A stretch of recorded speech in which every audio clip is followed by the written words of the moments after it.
Father, bless this word. Let your will be done. Let us flow and let it end where it needs to end. I thank you in advance for the many souls that this is going to touch.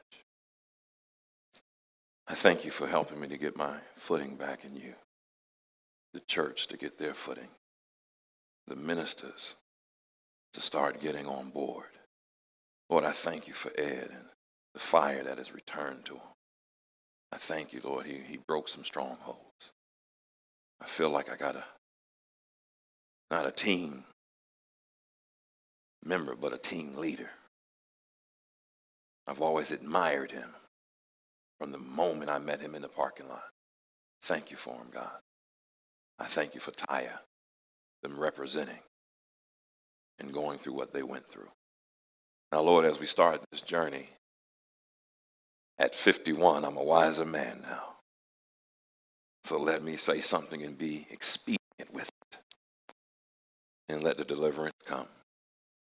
Today I'm ministering to an audience of one, and all I need to hear you say, God, is well done. Break the stronghold of those who are going through hell. Amen.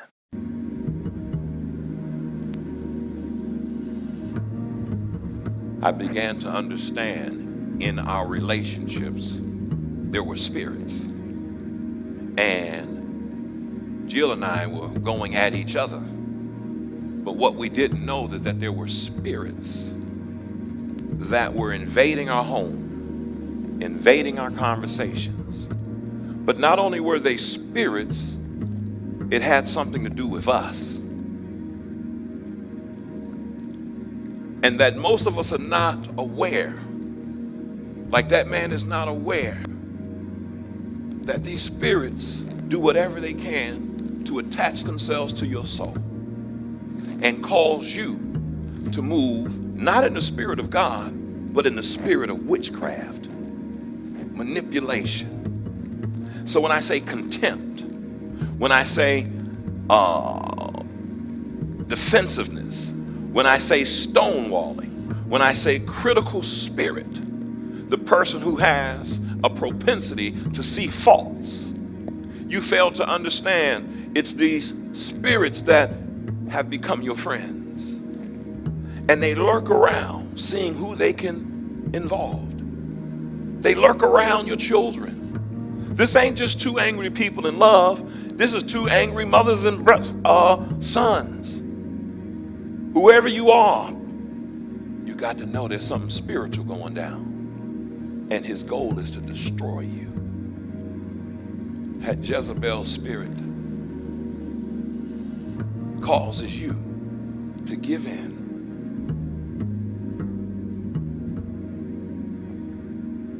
He gave himself up for the church.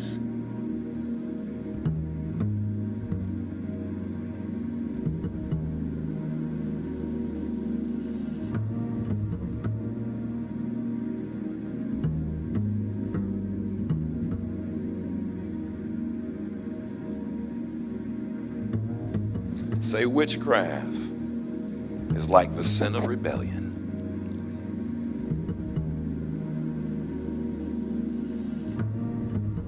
That's how God and the Spirit move.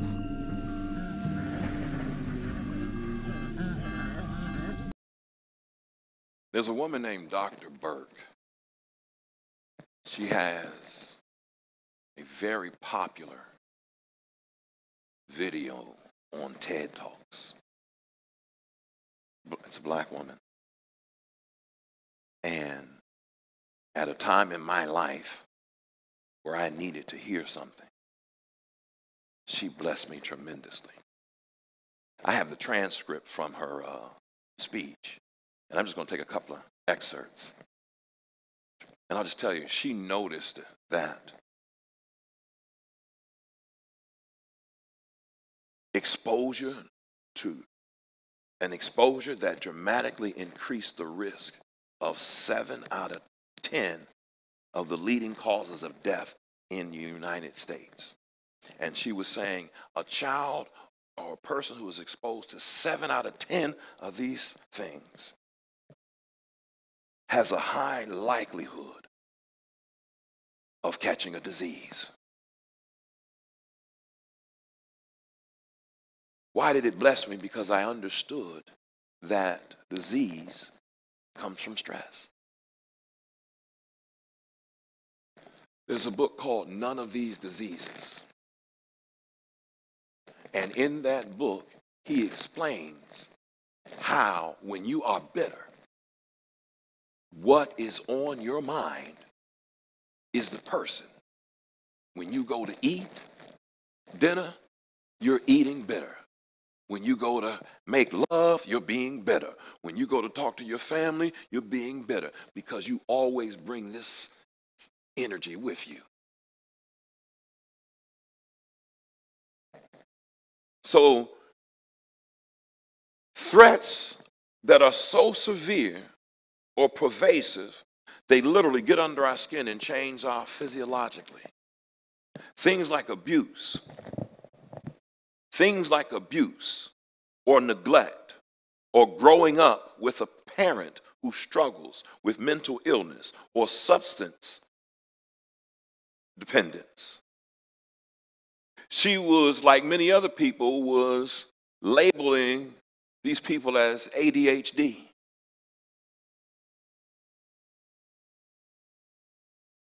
She said, but what she could not do was test out ADHD in the kids. So she had to go back and look at it, and this is when somebody put the ACE test in her hand. It's online now. It's a real eye-opener for you. And then I happened to see Oprah talk about it on Sunday and said, transcendent. I jumped up and started hollering. I ain't never did that. And I said, woo! Have you ever known you were in tune with the Spirit and then God just keep confirming it? At this point, it gets weird. You're like, whoo. Hell was brought into the safe space of a place that was supposed to be made safe by the parents or the guardians.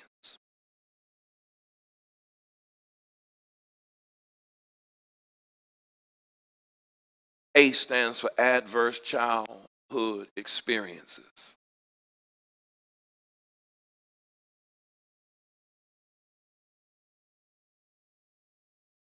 You are 2.5 more times to have obstructive pulmonary disease.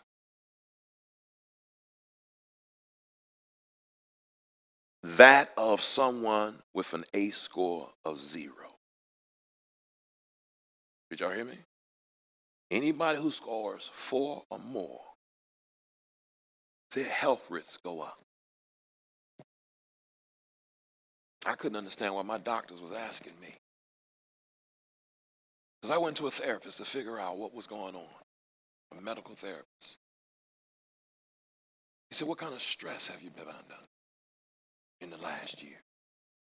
Because they couldn't understand how in the world could I get non-small cell lung cancer, non-smoking lung cancer. And every doctor would look at me and say, we don't understand. It don't even run in your family.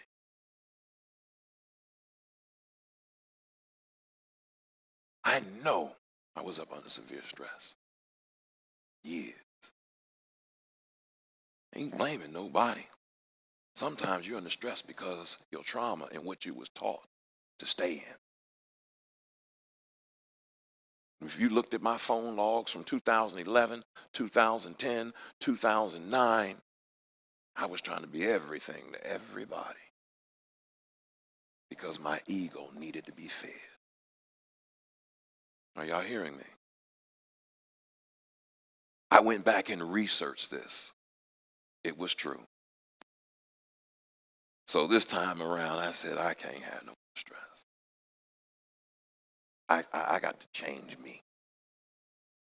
I got to change the way I respond and react to stuff. We've been talking about strongholds and the ego. is a creation that I made as a child to protect me. Fear was my friend. The first friend I ever had who truly stuck with me all the time was fear. That's the only person I could talk to. That was the only spirit I could talk to in the midst of what you were going through as a child. The single biggest con is your ego says, I am you. Say, I'm not my ego. I've always said, pay attention to what you're not paying attention to if you want to get delivered. Stop making assumptions. Be transformed by the renewing of your mind and start looking at your life from a spiritual perspective, not from, okay, I got a widescreen TV. I've got insurance. Okay, I got a good job. Okay, I got. Start looking at yourself from a spiritual perspective and understand your ego is to keep you protected. The problem is that ego hides in the last place you would ever look for it, within itself. So my wife and I was having arguments because of the ego.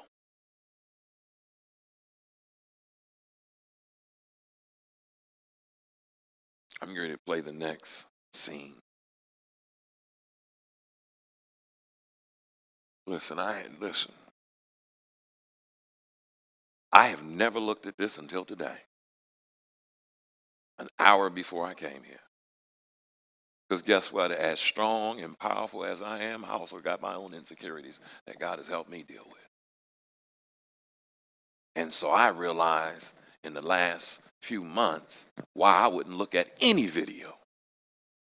That's why I never look back at Fab 40, because oftentimes when you've been traumatized and then you go through trauma trying to do something new, all you remember is the trauma that took place. And so you throw the baby out with the what? Bath water. So I've been rebuked. I went to see Black Panther and didn't see it. And I didn't fall asleep. Because when I got there, God said, this is who you are. This is who you've been. Get back to him.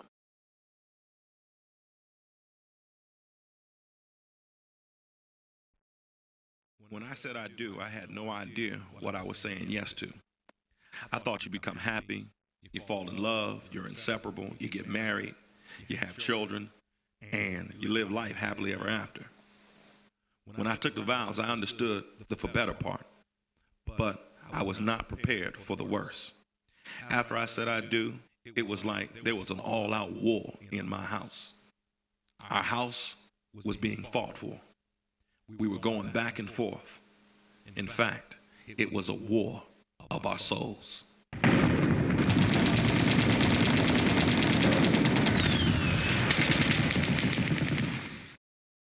Andre!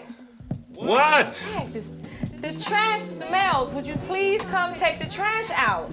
I told you I was going to take it out when I left. You left last night to go get gas and you came back and you still didn't take it out. I'm talking about today, not now. No, you said last night you was going to take it and can you smell that? You can't, I'm the only one that can smell that?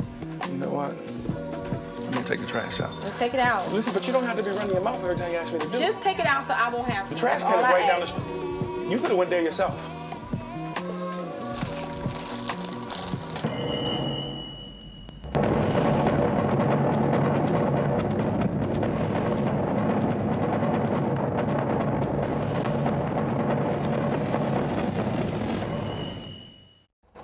Hey, where you at? I'm at the mall. Why? Hey, I need you to give me some money. We got any money in the bank? Yeah. Meet me over at the bank. I need to get my ATM card. I forgot I gave it to you. All right, so do you have a card? Yeah. Andre, what are you getting out? I'm just getting a couple of dollars. Just give me the card. Right. I'm just saying, Well, you know, we agreed that whenever you spend money, you want to let me know. So I just want to know how Listen, much. I just went to the cleaners and I realized I don't have any money, and so I'm going to get some money out for the cleaners. I'm just going to get some other funds. Just give me the card. Okay, you said you was going to get money. Look, give me my Hey. card. I don't have to go through this over my money. Fine. Here. I mean, why do I have to go through this? Because I have to go through it. Every time I ask for money, you want to know exactly how much, what are you getting out? Because Well, we listen, talked I about told this, you, but but when this is- I but this is my confront you, account. but no, you don't have an account. We have an account. You know what? Then we may have to change that or something, man, because I'm not going to go through this every time trying to get my money. No, it's our money. That's the problem. It's our money. But when I ask you about our money, then it's an issue.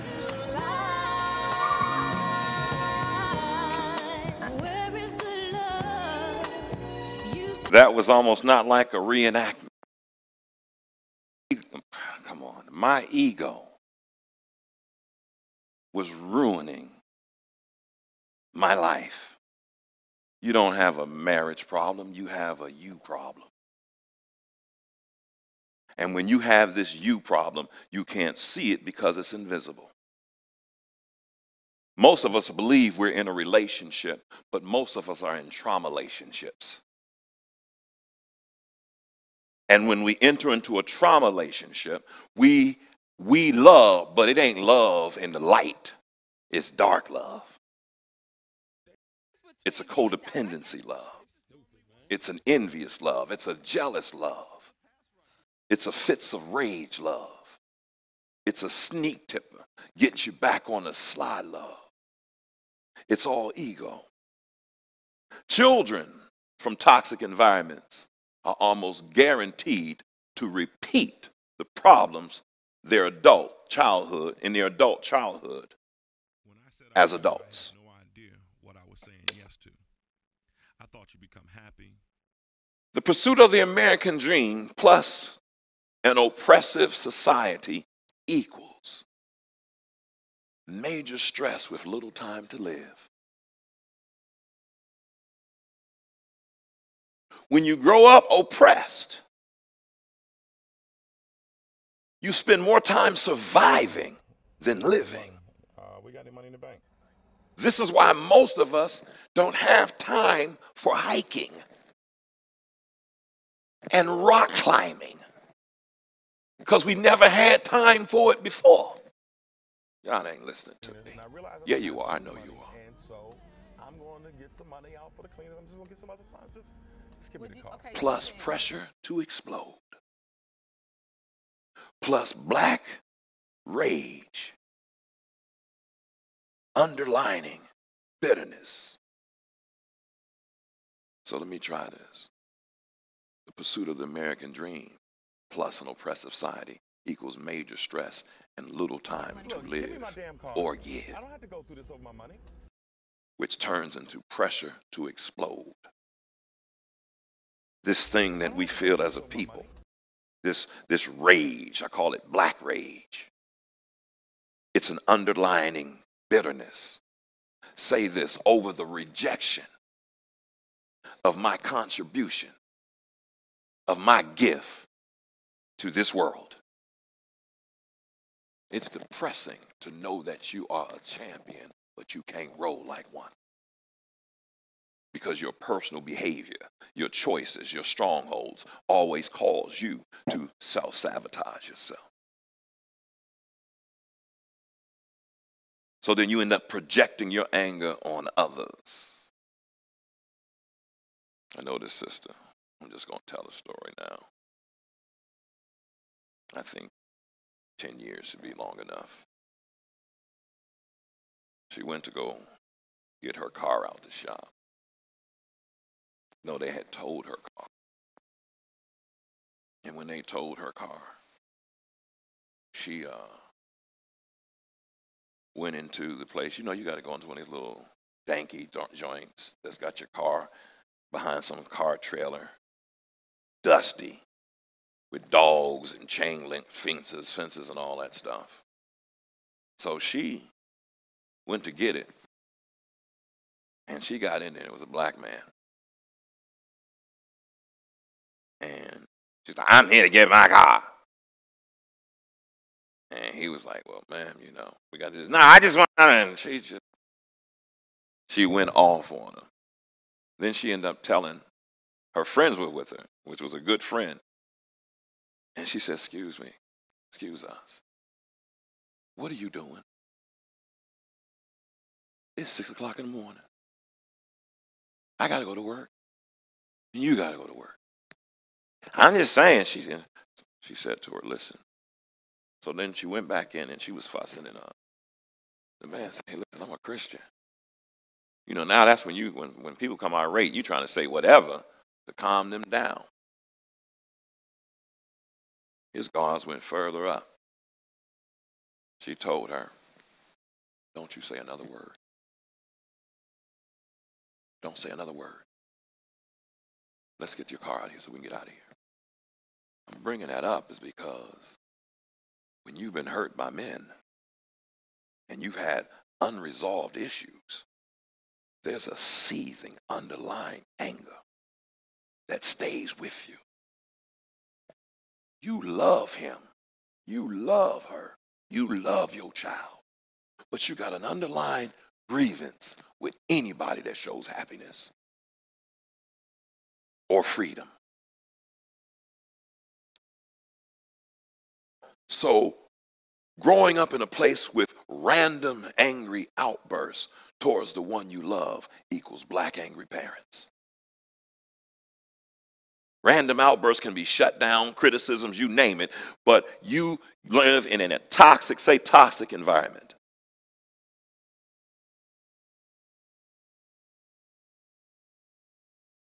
I just want you to say it so you can get it in your spirit.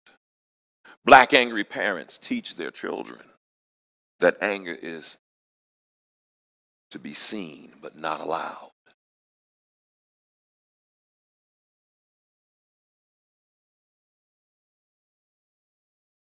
Unless it is expressed by the adult or the guardian in the house. You're trying to figure out why you go off. You're trying to figure out why you shut down. You try to figure out why you can't seem to share your feelings. You try to figure out why can't I just put my arm around my wife. Let me give you something to look forward to. When you drop these strongholds, you'll go hug her in the kitchen or wherever. And right now, I'm making her pay tolls. Tolls. Tolls. Tolls. Every time she walks past, she gotta give me a kiss. Or every time I have a good thought, I just go give her a kiss. I made her mad today, and I came in and said, it's time to pay the toll. I ain't paying you no toll. She was serious. Listen, that happened 10 minutes. Pay the toll, man. And I just grabbed her and hugged her.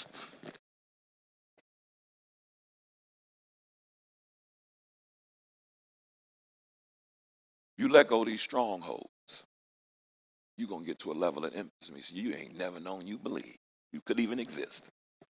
Some of y'all don't even know what you're missing. This is more than sex. That's good, but this is more than that. This is about you bringing harmony in your family. Come on, keep going, D.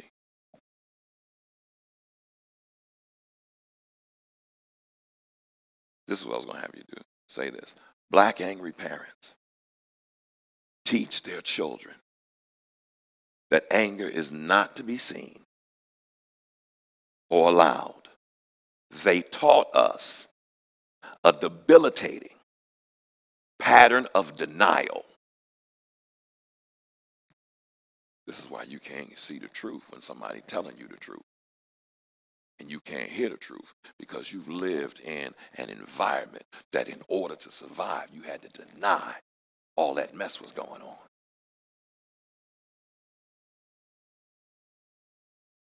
Say this, years of denying my emotions means an accumulation of emotions with no proper drainage. You know why you sarcastic? You know why we sneak tipping and going back and forth and you got all this rage? Listen, you can't have another human being as your enemy. spoken so eloquently by we are one. No matter what we do, what's his name? Frankie Beverly. He said, we won. The moment I saw her as me, and she saw me as her, and he says, no man, no person disrespects their body. Love her body as if it's your own body. And the day I came to understand that we was one, listen, leave me 6 times. I ain't going nowhere. They call it stalking. I'm just saying, hey, I'm trying to get mines.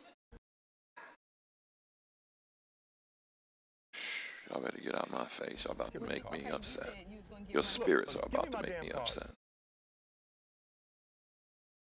When you don't have drainage for those emotions, what ends up taking place, and I see the clock, brothers, what ends up taking place, denying emotions means no draining, means you have energy that has been turned on yourself.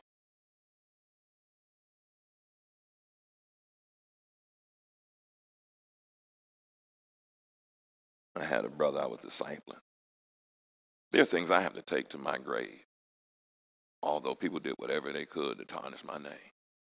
And you don't even know who I'm talking about. But I had a brother who I gave him everything I had. And I just kept giving it to him. And I heard he's taking wisdom, but he doesn't respect you.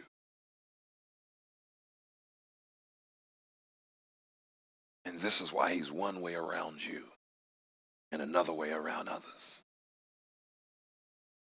You, my friend, are not accepting the truth. And you're now turning this energy in on yourself. Because when you grow up in a chaotic environment, you have the propensity, the number one propensity is take responsibility upon yourself for everything. We're talking about 2 people angry people in love, going through hell. So, it's called PTSD, but I'm going to give you my interpretation of PTSD after 15 years of working with people, helping them struggle, helping them break strongholds. See, Jill and I have come to the conclusion we were never your parents. And so the time we were supposed to give and the time you're supposed to give, I can't make you choose God. And I can't say another eloquent thing that will touch your spirit. At some points, I have to leave you to God. And that point is in the beginning. Urban PTSD defines any brother or sister who has lived a life in which they are always on guard against their black angry parents or white angry parents, Hispanic angry parents, Mexican angry parents, Irish angry parents, Venezuelan angry parents, guardians or the mean streets. Because you can be on guard from the streets. Because of harm experienced or harm feared to occur, or if they have seen someone else, even a family member, robbed, verbally abused, beaten, or killed. We can all check several things on that list. It's post-traumatic stress. And we grow up in listen, because I got some really sophisticated people from on the West Coast, think Wyoming and Idaho and places like that, who are watching. And you're black, but you believe, that's not me. Listen to me. This is everybody. This is what everybody is going through. And here's how you know it. Because when you black, I said mean streets. Oh, that's not me. Sometimes you got to go to a black mall.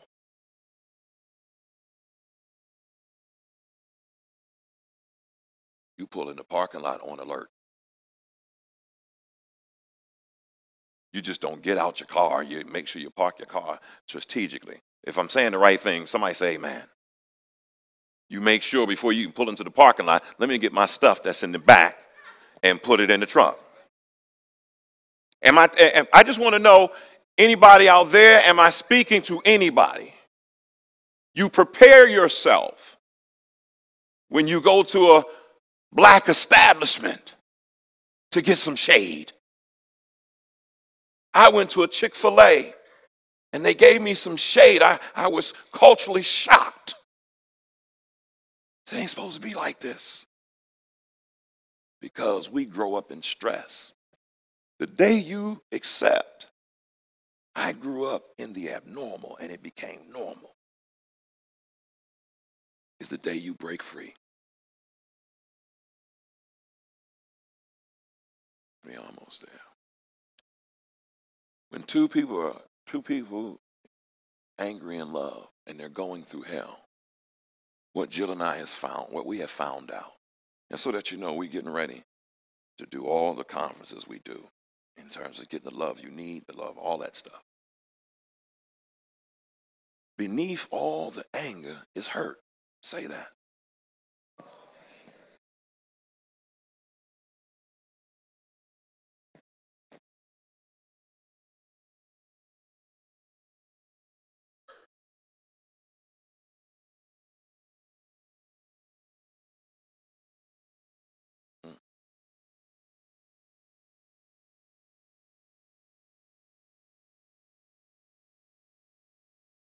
Beneath the hurt are unhealed childhood wounds. Please say that.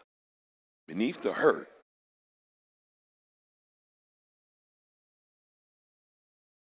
The goal is for us to heal one another with love. But if you've never known love, but you've only known love from a chaotic perspective, a dark love, a codependent love, a critical love, then most likely that's the way you love.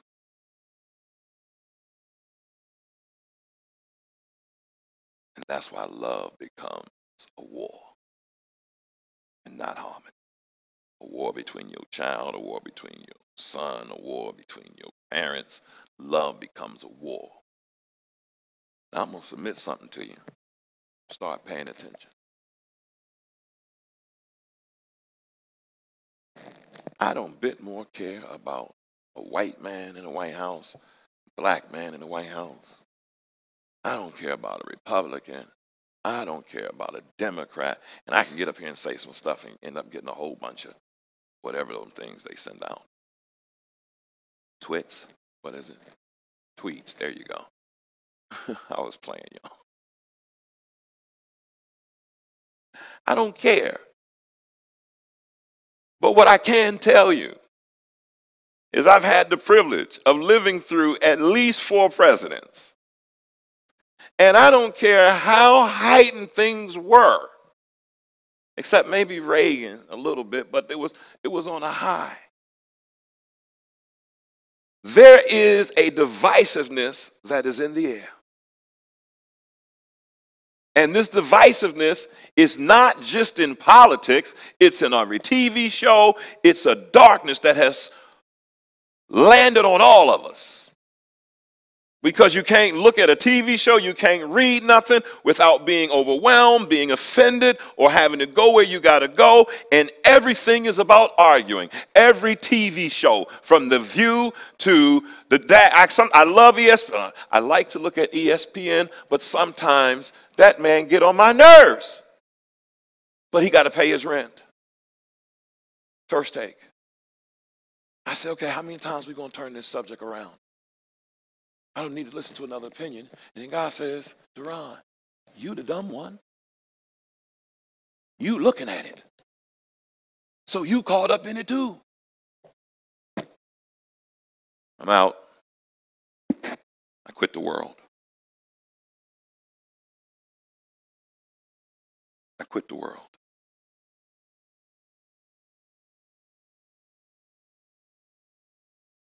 I quit the world. And what God is telling me to say, listen, y'all, when love becomes war, you're now going to viciously attack each other. But you're attacking yourself. Y'all don't know, but there's about to be a war. I don't know if it's coming this year, but I'm telling you this. We can only take but so much chaos before there's a tipping point. And there's going to be a tipping point. God told me. I thought I was crazy. I'm so glad for Jackie's son. She said, you was teaching this stuff, and he was much younger. And he said, they were saying that you was crazy. Oh, that was this. When I said God gonna crack the sky, that the earth is full of enough blood, that the earth shifted on its axis, and that wasn't a top news story. Through that big earthquake, nuclear thing in Japan, we're not even aware that there's a war at hand, and it's a war of distraction to keep you off your life purpose. Living, some of us are living like you know your success and everything is going to happen. The mistake many black people make is you live like you're sure it's going to last. So this is why sports players get into a position, or people get a little bit of money and they don't save up like there's rain coming and like there's a storm. They party hardy, they do it all. And so back in 2008, it was time to sell. It was time to downsize. It was time to watch. Because when you live like this is going to last, you don't know, and neither do I. And you got to live like that. I say, I'll see you, Lord willing. I said, Jill, I'd like us to do this relationship thing because it's there now. I didn't got my mojo. I didn't got it back. And I said, it's there now. We just got to move forward.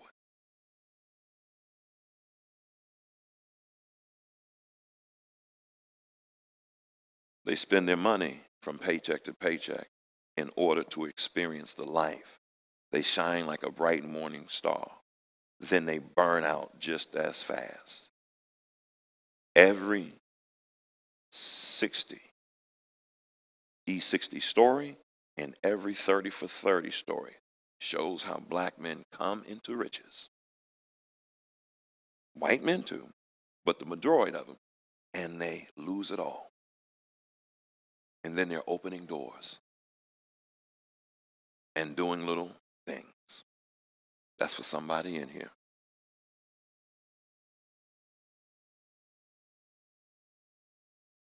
Let me end on this.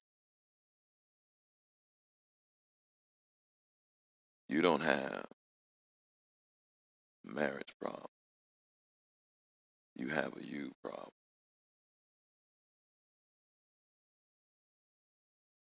And this is what I want to leave you with. I was on the email searching.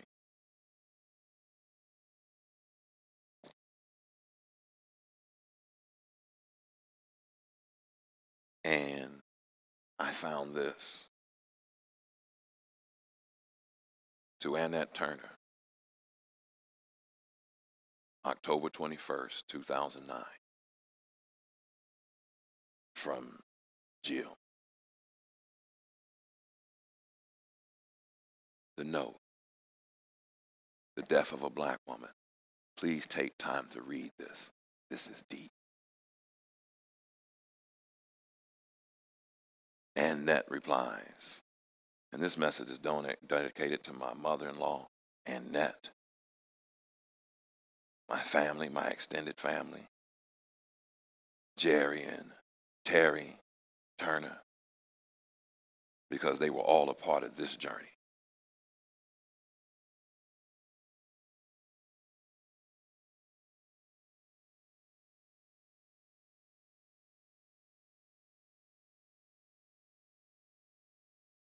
Jill talked to her about Wildflower and the Atlanta conference, telling you how time flies and you got to check in. And do you have time for arguing? And what she sent her, oh, I'm so glad I got this woman in my life.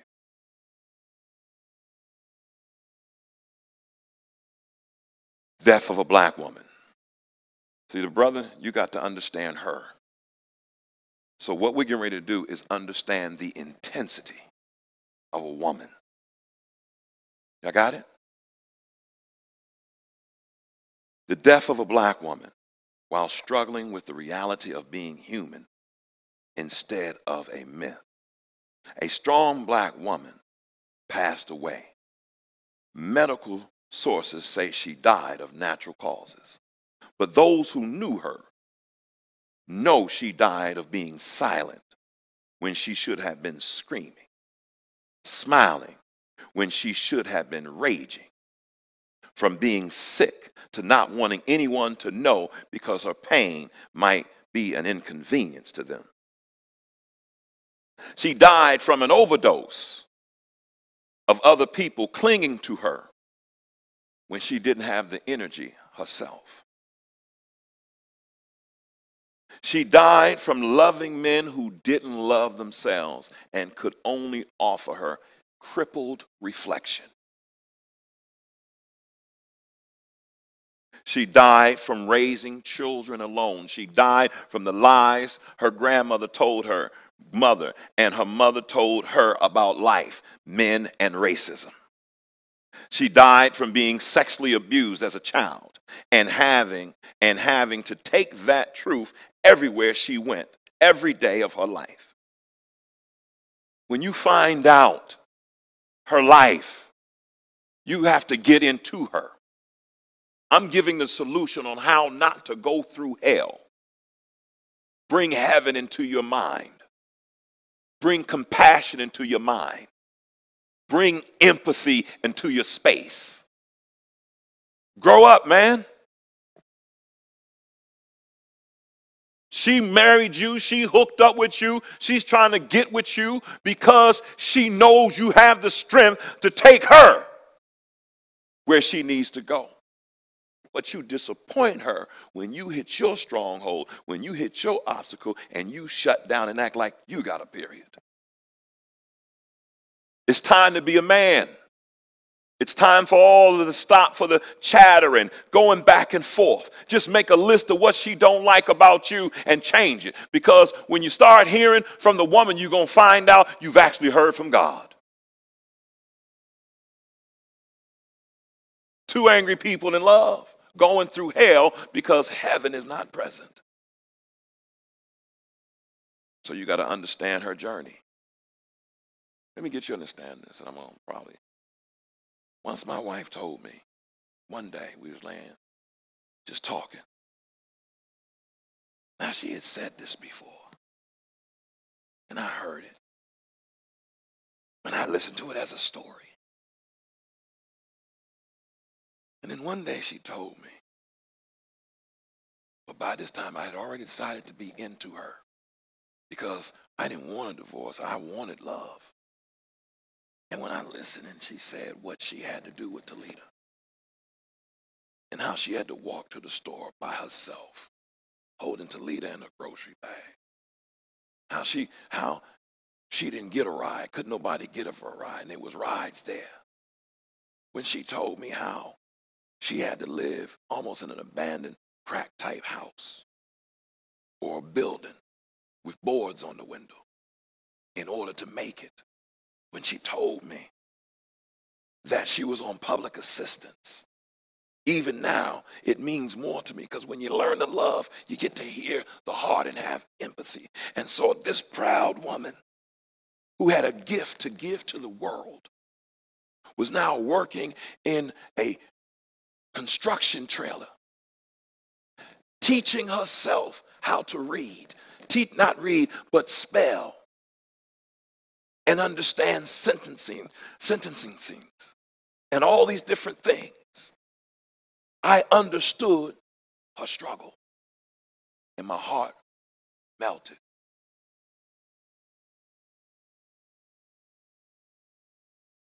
I made the choice. The only way we're going to get out this hell is going to be on me. It's surrender. Total surrender. It's do or die time. A man, this is why we get so excited about superhero movies, because often the biggest hero is the one that lays his life down so everybody else can go. So it was total surrender time. I surrendered.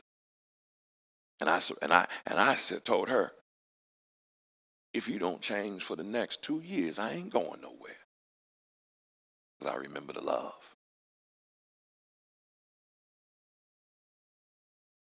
She died from being responsible because she was the last rung on the ladder, and there was no one under her she could dump on.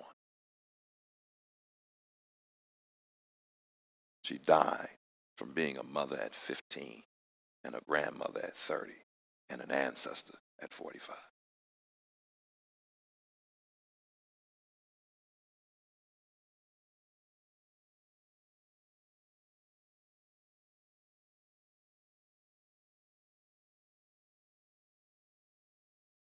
I'm done.